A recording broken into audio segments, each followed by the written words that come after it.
North Korea just fired more than 10 ballistic missiles into the sea. And if you're thinking, we've seen missile launches before, you're not wrong. But the timing and the setting of this one are what makes it dangerous.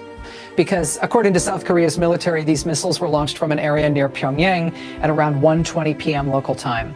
And they went toward waters off North Korea's east coast, right as US and South Korean forces are in the middle of major annual joint drills. Japan's Coast Guard also reported detecting what could be a ballistic missile. And Japan's public broadcaster NHK said it appeared to have landed outside Japan's exclusive economic zone. And the US Indo-Pacific Command said it's aware of the launches, is consulting with allies and partners, and based on current assessments, this event does not pose an immediate threat to US personnel, territory, or allies. So tonight, I'm going to break down exactly what we know, what we don't know, why this launch happened now, and what the next move could look like. Because the most dangerous part of any missile crisis isn't the missile, it's the misunderstanding. Before we get into it, hit like, subscribe, and turn on notifications, because when events move fast in East Asia, the headlines lag behind the reality, and we follow the confirmed details as they come in. And I want you to participate in this one. Drop a comment right now. Do you think this launch was mainly a warning to the US, a warning to South Korea, or a signal to North Korea's own domestic audience? Type A, US. B, South Korea. C, domestic audience. What we know right now is this. 1. South Korea's Joint Chiefs of Staff say North Korea fired more than 10 ballistic missiles. 2. The missiles were launched from an area near the capital, Pyongyang, at about 1:20 p.m. 3. They went toward waters off the country's east coast. 4.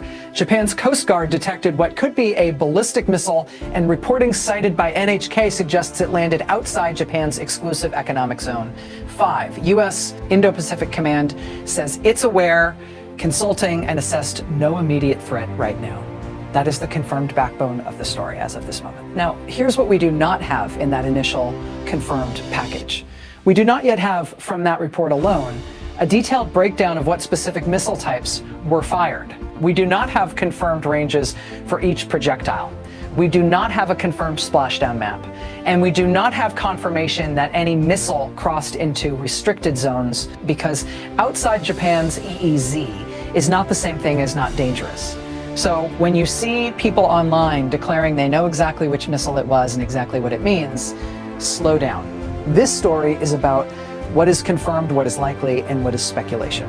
And now we go to the next piece, why this happened today at this exact moment. This launch comes as the United States and South Korea are conducting large annual joint military drills.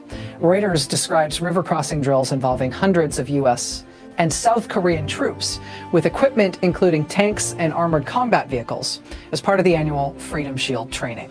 Source, and there's a reason this matters. North Korea has a long pattern, decades, of reacting to joint US-South Korea exercises with tests, launches, or threats. The allies say these drills are defensive and readiness-based. North Korea routinely says they're rehearsals for invasion. That narrative is consistent and predictable. And that predictability is exactly why missile launches during drills are so dangerous. A radar misread, a misinterpreted trajectory, a false report of impact, a decision made in minutes, not hours. That's how crises happen. So the fact that this launch occurs during major drills isn't just symbolism, it's testing, it's strategic messaging.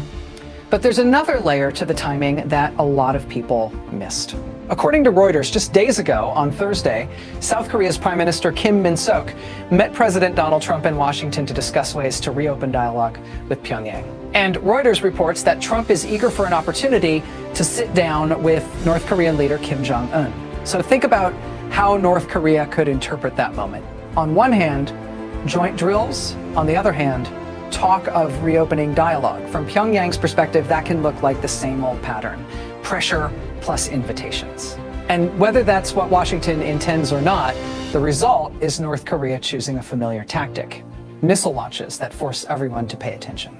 Now, here's the key question for this video. Is this launch a message or is it a test? And the truth is, it can be both. So let's break down what a launch like this can be designed to accomplish. Without guessing beyond the evidence, what this launch could be trying to do, There are four main strategic functions of missile launches, and North Korea has used all four over the years. Function 1, deterrence signaling. This is the simplest. North Korea demonstrates it has weapons that can fly, that can be launched quickly, and that can be repeated. It's not about hitting something today, it's about being believed tomorrow. Function 2, readiness and training. A barrage of more than 10 launches, if that's what it was operationally, can stress test command and control, launch crews, fuel systems, transport systems, and timing. Function 3, political leverage. Missile tests reshape the diplomatic calendar. Suddenly, every meeting is about North Korea. Suddenly, every official statement must mention North Korea. Suddenly, an issue that might have drifted down the news cycle is forced to the top. Function 4, domestic narrative. North Korea's leadership is obsessed with internal legitimacy, strength, resistance, standing up to foreign pressure. Major drills by the US and South Korea can be framed domestically as a threat, and missile launches can be framed domestically as response. Now, which of those four is the main driver today? We can't say with certainty from one report, but we can use the context to understand why this is happening now.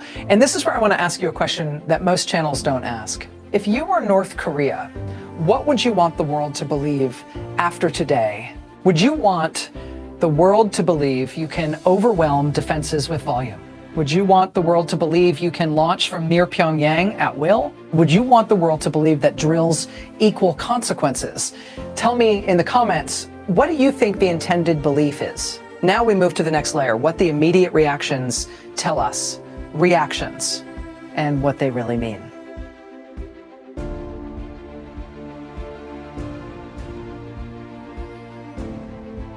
And what they really mean. The US Indo-Pacific Command says no immediate threat, and they're consulting with allies. That's a deliberately controlled message. It's designed to do two things at the same time. 1, avoid panic. 2, avoid giving North Korea the satisfaction of looking like it forced an emergency. Meanwhile, South Korea's military quickly released detection details, which signals readiness and transparency. And Japan's detection, plus the reporting that it appeared to land outside the EEZ, is designed to reassure the Japanese public while still documenting the event. But here's the part people don't understand. When officials say no immediate threat, that does not mean no danger. The danger comes next. The danger is escalation cycles. So the real question is, what happens after the first volley? Because in this region, missile launches can become conversational. One side does drills, the other side does launches, the first side reinforces deterrence. The other side claims provocation, and the loop continues until something breaks. So now let's talk about the strategic chessboard in East Asia and why this launch is not just about the Korean Peninsula, the bigger board. There are three overlapping realities happening at once. Reality 1, the Korean Peninsula is still technically at war. There was an armistice, not a peace treaty, which means every action is interpreted through a war lens. Reality 2, alliances are tightening. The US maintains about 28,500 troops in South Korea, and the drills are a visible reminder of that integrated posture. Reality 3, missile technology changes the timeline of decision making. If you can launch quickly, leaders have less time to verify. That increases the risk of miscalculation. Now, here's why this launch is particularly attention-grabbing. It wasn't one missile.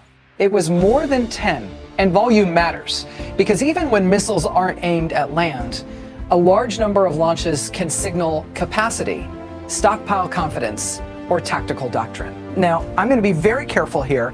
We do not yet have confirmed details in the Reuters report about the exact missile models and their ranges. But we can still talk about why more than 10 inches is qualitatively different than one. In military planning, a single launch tests, multiple launches demonstrate. And a barrage can imply tactics designed to saturate or complicate defenses. Again, not saying that's what North Korea did today. I'm saying that's why volume alarms planners and South Korea handle that kind of signal. What the allies will do next. There are predictable steps after a launch like this. First, confirm the facts, how many launches, what trajectories, what altitudes, what splashdown zones. Second, share data across allies. South Korea and Japan have sensors. The US has regional assets. this becomes a combined intelligence picture. Third, calibrate messaging. Public statements are never just information. They're deterrence messaging. If officials overreact publicly, they amplify the effect. If they underreact, they risk looking weak. The middle path is confirm, condemn, consult, continue readiness. Fourth, decide whether to respond militarily in a visible way, usually not with direct action, but with readiness demonstrations. Now, I want to pause and ask you something. If you're the US and South Korea, what's the best response to avoid escalation? Option 1, respond with a show of force. Option 2, respond with diplomatic outreach. Option 3, respond with sanctions and isolation. Option 4, do nothing visible and keep drills going. Which one do you think is smartest? Comment 1, 2, 3, or 4. Now we go to the part everyone cares about. What happens next and what the danger scenarios look like. What could happen next? Polusable scenarios. Scenario 1, North Korea stops here. This is a single-day signal, and the cycle cools. In this scenario, you may see statements, condemnations, and continued drills, but no immediate follow-up launches. Scenario 2, North Korea escalates with additional tests, not necessarily aimed at territory, just more launches, or a different weapon category. The aim would be to dominate the news cycle and raise the cost of allied drills. Scenario 3, an accident creates a crisis. This is the nightmare scenario. A missile malfunctions, or a splashdown occurs closer than expected to a shipping lane, or a warning system misinterprets a trajectory, or civilian aviation is endangered. These are the sparks that force emergency rooms of diplomacy. Scenario 4, the launch becomes part of a negotiation cycle. This is the cynical but historically common pattern. Pyongyang raises tension, then offers talks to lower it, seeking concessions or relief. I'm not saying that's happening now. I'm saying this is why timing matters. Reuters notes discussion of reopening dialogue is in the air at the same moment the launch occurs. Now let's go deeper into the why now in a way most people don't, because missiles are not launched into a vacuum. They're launched into a political environment. Why now? 3 pressures. Pressure 1, the exercises, Freedom Shield drills are visible, photogenic, and easy for North Korea to portray as threat. Pressure 2, the diplomacy chatter. When leaders talk about reopening dialogue, North Korea has an incentive to show it can still disrupt the environment. Pressure 3, attention economy. North Korea competes for global attention. And in a world where multiple crises compete every day, a multi-missile launch, cameras to turn. Now I'm going to shift to what you should watch for in the next 24 to 72 hours if you want to know whether this is getting better or worse. Because the key is not what people say. The key is what they do. These 7 things to watch next 72 hours. Thing 1, do we see a second day of launches? If yes, escalation. If no, possible pause. Thing 2, do we get confirmed details about missile types and ranges? That will signal whether today was short-range training or something else. Thing 3, do Japan and South Korea raise alert levels or shift defense posture? Even small changes matter. Thing 4, do the US and South Korea adjust the tone of Freedom Shield messaging? If they emphasize defensive even more, they're managing escalation. Thing 5, do we see new diplomatic statements about dialogue? Reuters reports Trump is eager for dialogue. Watch whether that. Thing 7, how does North Korea's own messaging frame it? If they call it response to drills, that's one track. If they call it a test of a new system, that's another. Now let's address one of the biggest myths about North Korea missile launches. My busting. The myth is if it landed in the sea, it's not serious. Wrong. Missile launches into the sea can still be extremely serious because they normalize frequency.